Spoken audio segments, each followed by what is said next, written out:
time, and on the show this evening, Stirling Moss, Dearie, the Dollies, Farlowe, Stennett, and the Farlowe. And now, here is your host, Simon Dee.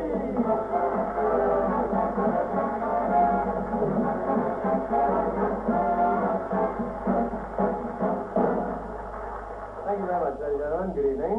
Good evening. We just heard that a very hippily dressed figure, wearing an outside pointed collar, trendy scarlet cloak, and hair down in here, was mobbed in the Strand today. It was the Lord Chief Justice. I hear Marianne is giving Mick a park over Christmas. Did you see that other court judgment, the sherry thing? I don't know if you read the papers. It means that only the drink that comes from a certain part of Spain can be called sherry. The rest must be called, British sherry or Cyprus sherry, all that little bar. Hard for Parisian Romeos, if you think about it. Imagine saying, I love you, my French cooking sherry. Doesn't really sound right, does it? Hi, Norman. No, he's over there. Where is he? Well, I met not there. No, Norman. He's around somewhere. Oh, well. Do you want to see Norman? I'll show you a picture of him next week. Thursday, I have a picture of Norman for you. You don't know who Norman is, do you, Terry? No. Oh, no. He's fancy you. Oh, let's see what else is new. In the middle of the holiday, please tell me. No? Even the MP's getting away from it all. I see Mr. Wilson gone to the Scilly Isles. What's on your word? George Brown off to Norway. George Brown's off to Norway. Incidentally, that's where a night can last 3 months. Think of the morning after that one. Oh, dear. Oh, you're right on the outside, Blue Line? Good lad. I see Edward Heath is going pony tracking now. No worries of him falling off then. Got the latest speech in the Conservative Party. Mind you, opinion polls always showing bottom. Never mind. Work it out, folks. Work it out. And now, humble and abject apologies to all Twiggy fans everywhere. I seem to have upset a lot of you by suggesting a sculptor would have trouble doing a bust of her. If you were watching last week, that is. All of you, except 13-year-old Rebecca Love, I think it is, or Rebecca... Is it Peck? I can't read her writing. Rebecca, my darling. Sorry, I missed that name. Rebecca Peck of Lincolnshire, who suggests the sculptor would only charge a flat rate. I think you've got a point there, actually, Rebecca. This is more than I can say. And actually, just one crazy caption from P.J. Buckley of Burnham. There we are. The headline says...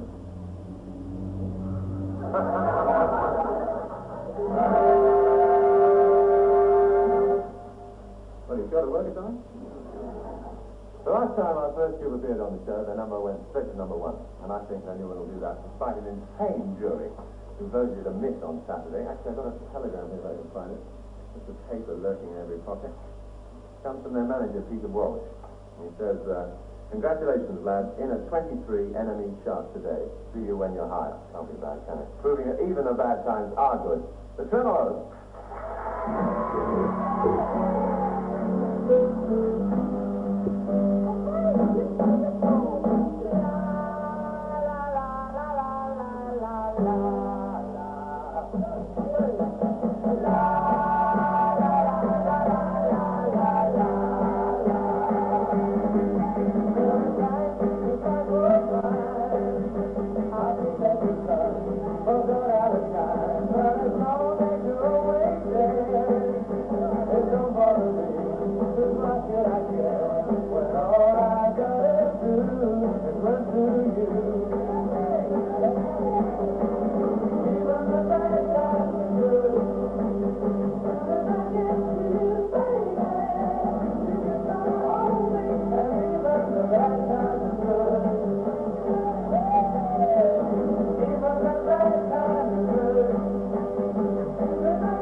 Beautiful song, yeah. Even the bad times are good. Thanks very much, Tim.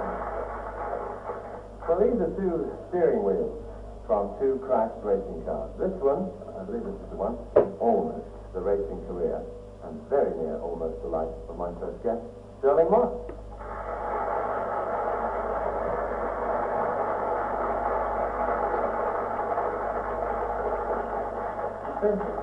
Something else, dear Lord, your hands do that.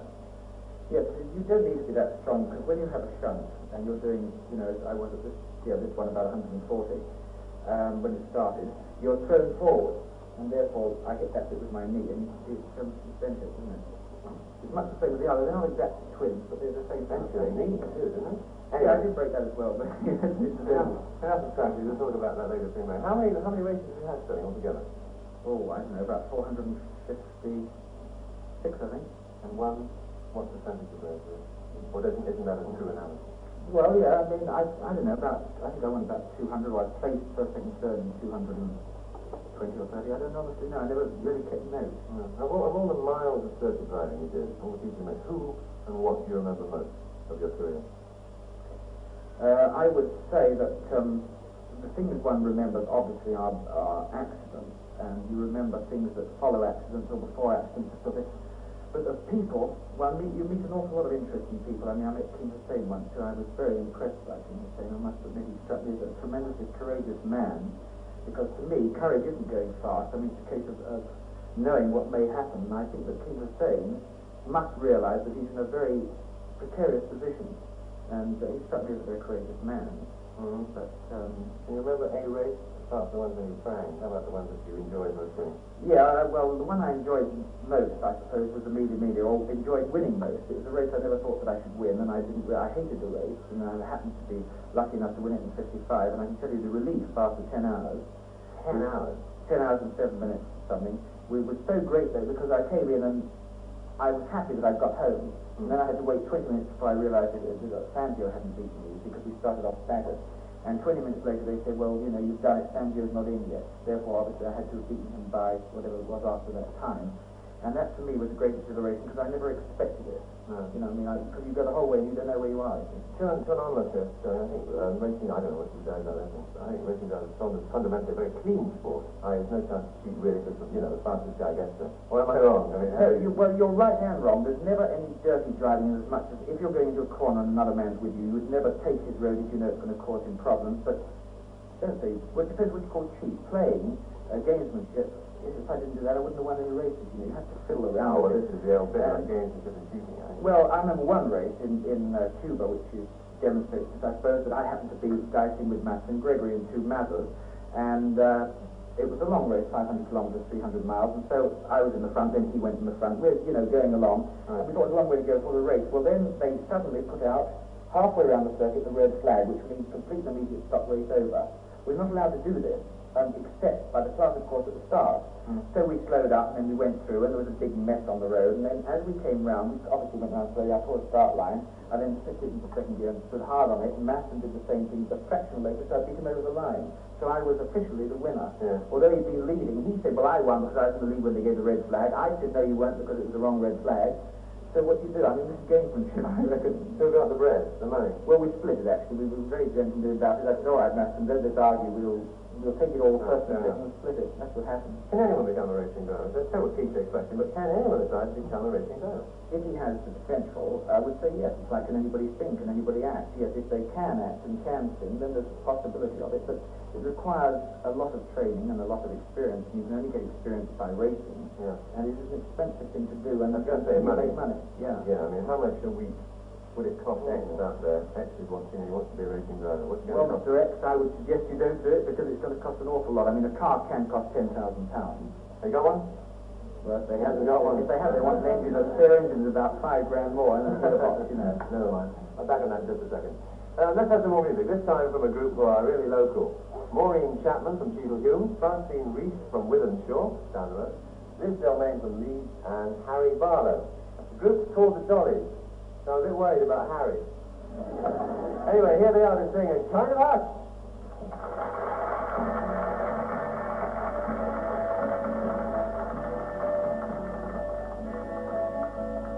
Kind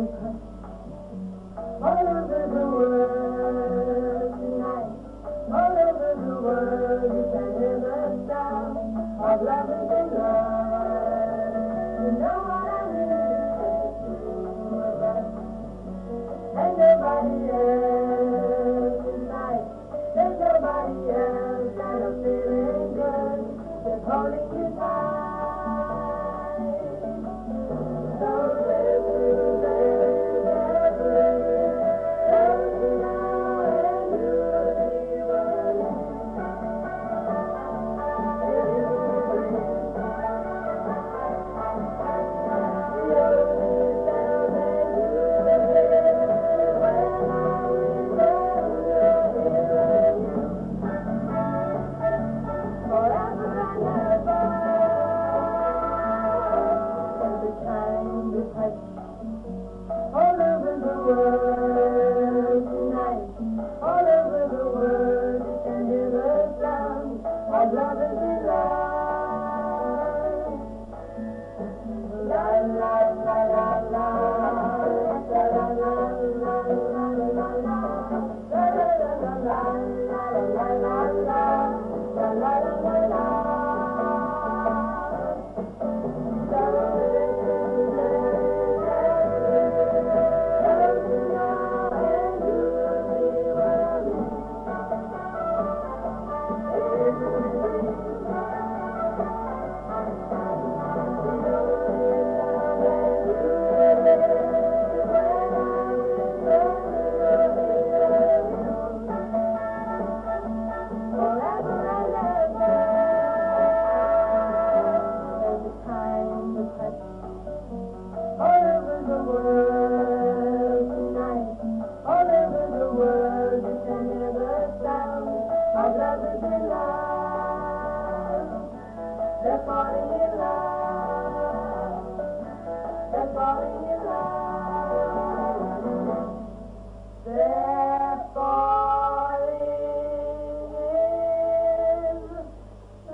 Delightful Dollies indeed, the Dollies.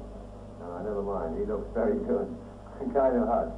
Well, I don't know about what your opinion of miniskirts is at the moment, but I'll tell you something that's a bit dodgy when if you're a girl. I mean, I wouldn't know that, but I don't wear them. Do I wear them? I don't wear them, do I? No.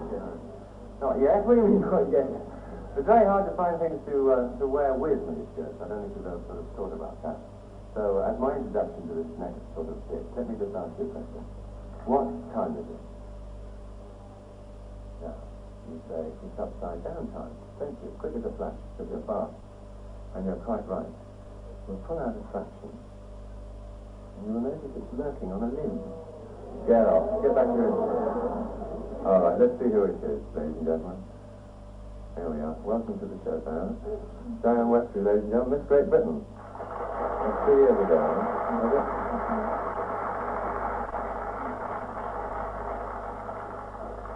How about you fellas over there in the band reading your sheet music, huh? Now, that's a very nice gown to watch, actually, isn't it? Do you approve of that? It's made by a company called Watch It, or something like that, so if anybody wants to watch it, send us to the den and we'll send it on to the company, okay? But tell us something about this dress now. Well, this dress is made of paper. It's a two things. You cut it to whatever length you want. You can make it more mini if you wish. Give me some scissors. Scissors. You can wash it and iron it? Wash it, iron it, do what you like with it. Where did you get it? Well, I guess in Blackpool. How much was it? 17.11 and tools I clean. Hey, I'll tell you that. Oh, never mind. Let's have a plug. Everyone else plugs on it. Wait for the cue, brother, eh? Thank you very much, Dan. I think you look very jolly indeed. Especially, would you like to hang on to that garter watch as a present from the show? Oh. Really? Thank you very much. Okay, thank you, Diane. Thank you.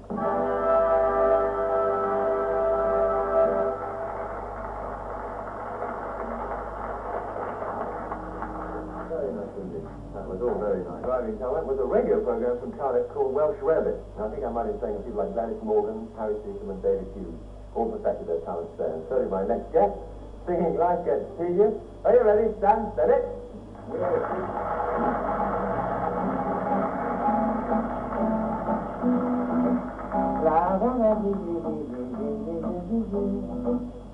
Sun comes up and the sun goes down. The hands on the clock just keep going around. I just get up and it's time to lay down. Life gets tedious, don't it? The water in the well is getting lower and lower. Ain't took a bath for about 6 months or more. But I've heard it said, and it's true, I'm sure. Too much days will weaken you. I opened the door and the flies swarm in. So I shut the door and I'm swept again. I moved too fast to just crack my shin. Just wonder anything happened to that. There's a mouse showing on the pantry door. I reckon he's been at it now for about a month or more. Boy, when he gets in there, he's sure gonna be sore. Ain't a darn thing in there. Hound dog howling, he's so forlorn. That's the laziest dog that ever was born. You know why he's howling? Sitting on a thorn. Too darn lazy to move over. The cow's gone dry and the hens won't raise. The fish quit biting last Saturday. Troubles just pile up day by day. Now, I'm getting dandruff. Grief and misery, pains and woes, debts and taxes, and so it goes. Now I think I'm getting a cold in the nose. Excuse me. Life gets tasteless.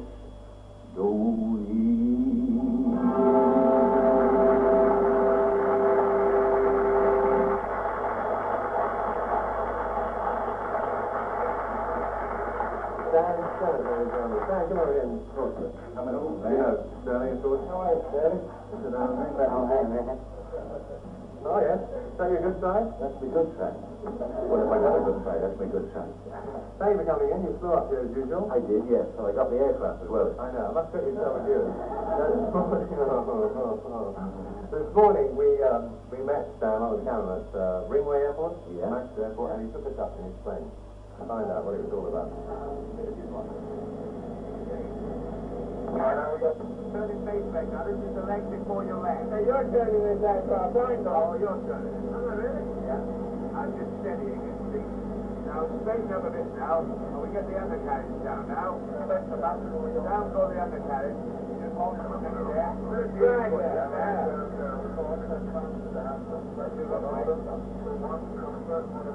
You'll get a lot of rudders turning at the moment, right? No, I'm not touching it. Turning round onto the island. Look, the lights coming up on the runway.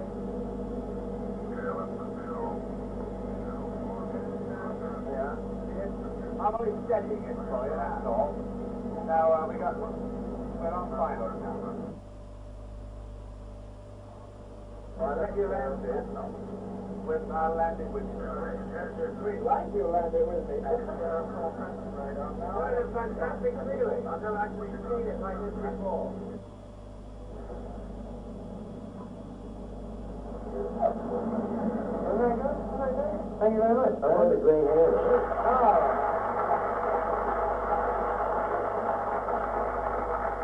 Twas nothing. They called me Blue Max, or was it? No, that's very good. You were very good, actually. Explorer or something. Very Thank you very much, sir. I enjoyed that thoroughly. I did too, very much. How long have you been flying, sir? Oh, about 16 years now. 16. Yeah, me and Wilbur Wright started off together. Do you belong to any aero club? Yes, I belong to a club called the Welsh Air Force. Welsh Airport. So watch what you say, you know. What happens if you get a fuel leak? Well, what I feel... fuel leak. No, we got a club called the Welsh Air Force, because I got an airplane, and I'm Welsh, and, well, yeah, but the thing is, the only airplane in the Welsh Air Force, we got a lot of people, you know, like Harry Seacombe and, Gladys Morgan, that's the people you mentioned, you know, Tommy Cooper, and we'll fight anybody that's against the Welsh, you know what I mean? Is that what you do? Yeah, we just fight anyway, we don't work with them. No, but, we formed this club, and, we like to keep it going in show business if we can, a lot of show business. Have you had any bad experiences with flying? We've got Stirling over there who's piled in a couple of times. How about you? Anything nasty happen? You didn't bring big wheels with him, did you? No, I didn't bring that wheel. No, I hide mine. I don't want to show him everybody. But I had a couple of experiences. Once when I had made a false landing with, I had several forward football player with me. That was one. I got away with it, and another time I landed in a field with a bull. Where was he in a plane? No, the bull wasn't in the plane. No, he was in the field. And I landed in this field at Morecambe, and I taxied right up to the end of the field, and there's a bull there. I thought it was an animal, but when I got near, I thought it was a bull. You can tell the difference. Can you really? Yeah, well, Why? and I got a That's so funny, and I didn't know whether he was tied up or anything, you see. So I taxied up and I stopped, and I didn't know whether to get out because the airplane was red, and I forgot the bulls were colourful. And I kept the prop going because I thought that if he made a charge, I'd, you know, face him. Yeah, with a big pile of, you know, shoes. And I waited for a while. It was about 7:30 in the morning. And the farmer eventually came out and he sort of passed the bull. And as he passed this very ferocious-looking bull, he said, "Get over that, get over that." And the old bull just moved around like that. And there'd be wondering whether he was going to charge or not. I think he had to tie him down in case he fell down. Do you fly much, Stirling? I do. I'm flying up here all the time for some other. I fly about as much as you, I think. I fly a lot on airlines. I have flown, but I must say that from my point of view, I live too far from an airport to use it frequently, and therefore much more stressful. But do you enjoy flying? You enjoy the pleasure of flying? Oh, yes. I'm always amazed when I get there. You know, this is the thing I enjoy. But, no, I do really. I love flying. Hey, well, man, before you go, I think we ought to thank Air Traffic Control Ringway, right? Oh, yes. Great job. Great job. I wonder how he does it up there. He's a very powerful man, really, up there, isn't he? Yeah. We've got a name for him, but I can't do it. Anyway, now another song. It's called Long Daddy Green, which they tell me is an Americanism for money. Singing it as a woman who's, I suppose, only really been known since about 3 years. In that time, though, through frequent appearances at Ronnie Scott's Club and places like that, and of course television, she built up a very impressive following as a jazz and a pop singer. In this song, she combines a bit of both, accompanying herself on the old Joanna, ladies and gentlemen, Blossom Dearie.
Welcome to the show. You know Stirling, of course. Cause of all the trouble I've seen, nice and losing gamble to me.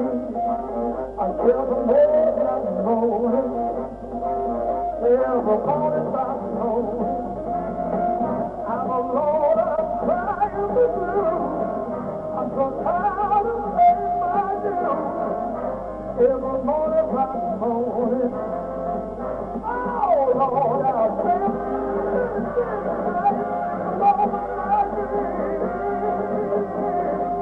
And I pray, I really pray, the time will come,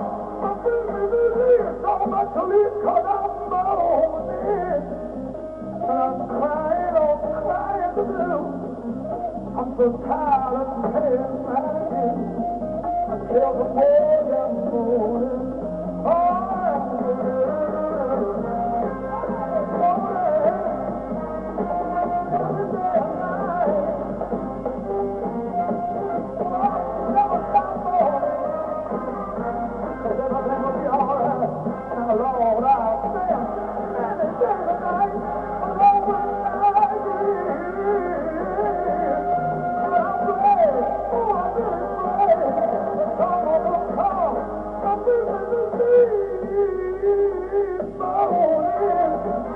I'm alone and crying the blues. I'm so tired of paying my dues. I tell the boy I'm moaning. Oh, moaning, baby.